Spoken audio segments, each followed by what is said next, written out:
Oi, gente! Oiê!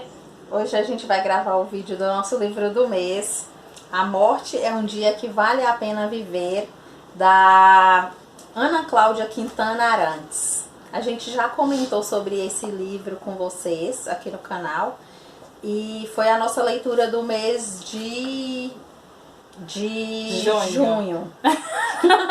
Minha amiga tem um ótimo defeito, tá? Data não é a praia dela, gente. Não é meu forte. Por isso que ela pensou um pouquinho. A gente já tinha falado um pouquinho a respeito dessa autora em maio, né? Que a gente gravou aquele vídeo falando do TED que ela tem no YouTube. Sim. Sobre A Morte é um Dia que Vale a Pena Viver, que é baseado neste livro, né? Sim. E aí então a gente resolveu, claro, ler essa leitura e foi assim, muito bom, né, Ediane? Muito, é um livro, o título já é meio que chocante, é bem inusitado, é um conteúdo extremamente diferente. Nossa, do que a gente já leu na vida, né? Totalmente, e despertou essa curiosidade de conhecer o livro, a autora e saber por que ela tá falando que a morte é um dia que vale a pena viver. Por quê? Ninguém quer morrer. Mas aí, ao longo da leitura, a gente descobriu o quão ela traz a morte com a leveza, com a simplicidade e maiormente com a necessidade de falar sobre. De falarmos sobre a verdade. E você sabe que eu achei que ia ser, nossa, tranquilo, mas não foi. Porque a gente falando sobre naquele vídeo em maio, sim, a gente conversou sobre antes, a gente sempre conversa, né, antes de fazer as gravações. Então, assim, parecia que a gente, principalmente pra mim, que já tive essas sensações de perdas na minha vida, seria tranquilo, não foi. Teve momentos assim que eu falei, Jane, eu tenho que dar uma pausa, porque eu revivi muitas situações que aconteceu na minha vida, então assim, foi bem emocionante. O livro já começa descrevendo como que é a sensação de cuidar de uma pessoa que está em estado terminal, e ela descreve histórias e fatos muito reais, com riqueza de detalhes, que você choca um pouco. Nossa, muito, muito. Tem que ter muito, muito preparo psicológico. Sim. Ainda mais para quem já passou por situações como essa. De perda, né? É verdade.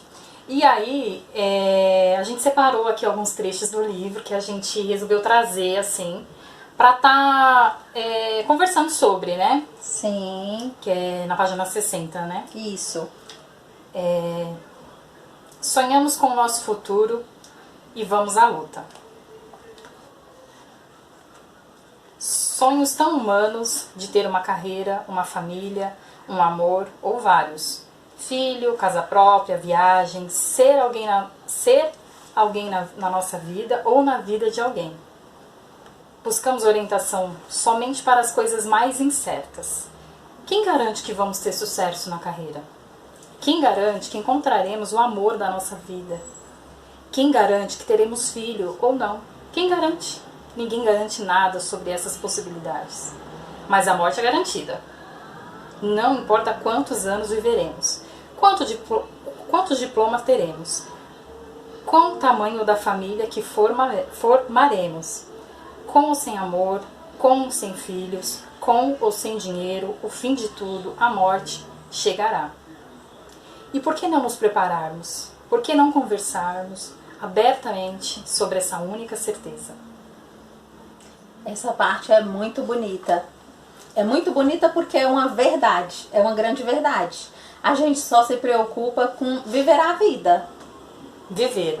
Isso é óbvio, né? Ninguém quer morrer, mas como a gente já falou aqui várias vezes, isso vai acontecer.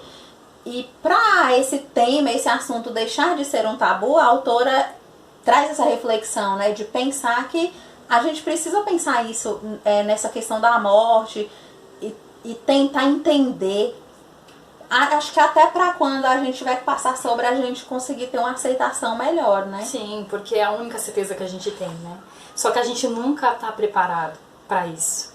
Nem para perder alguém que a gente ama e até mesmo passarmos nós mesmos, né? Sim. A vida não tem garantias de muita coisa, né? Viver é um risco. Eu acho que isso aí já... Total.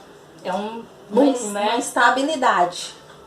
Então, ela trazer isso assim com tanta serenidade, né, com tanta importância, porque é importante, né? Eu acho que falar de morte, por mais difícil que seja, é a nossa única certeza, né? É uma realidade inevitável, então, em algum momento da nossa vida a gente vai ter que se deparar com isso. Como você falou, né? Ou passando ou a gente mesmo, e aí? Sim. É chocante, gente.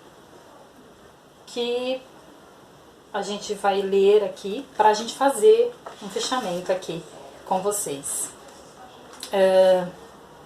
O ser humano é a única espécie na Terra que é definida por um verbo. Vaca é vaca, boi é boi, borboleta é borboleta, mas ser humano, só nós. Nascemos animais, mamíferos, pensantes e conscientes, mas só nos tornamos humanos à medida que aprendemos a ser humanos. No entanto, a maior parte dos animais da nossa espécie ainda não sabe o que é isso. Quando eu refleti sobre o assunto, entendi finalmente o sentido da expressão humanização. Até então, me parecia sem sentido humanizar o humano. Agora percebo claramente que a maior parte dos animais pensantes e conscientes da nossa espécie se comporta de maneira instintiva e cruel, não se aprofundando em seus pensamentos, sentimentos e atitudes. Falar em humanizá-los, portanto, passou a fazer sentido para mim. A gente está sendo, e a completude de ser humano só se dá quando sabemos qual é a finalização desse processo. Cada um de nós se organiza, se descobre, se realiza para ser humano, até o dia que a morte chega. Gente, eu achei assim de uma... Eu nunca tinha lido isso em lugar nenhum. Na vida. Na vida. E também nunca tinha parado para analisar que ser humano tem um verbo aí. Ser. Somos a única espécie. Nós somos. A gente é... É muito fantástico isso aqui que ela escreveu. A gente separou esse trechinho, esse textinho, para finalizar aqui com vocês o vídeo do nosso livro do mês. Vale muito a pena, tem muita coisa bacana dentro desse livro. Vale a pena você ler para sentir o que a gente sentiu, que foi uma transformação de vida, de olhar a morte com outros olhos. Isso aqui é leitura obrigatória, gente, para a vida e para a morte. Sim. É isso, se inscreva aqui no nosso canal. Siga a gente nas redes sociais. Tchau!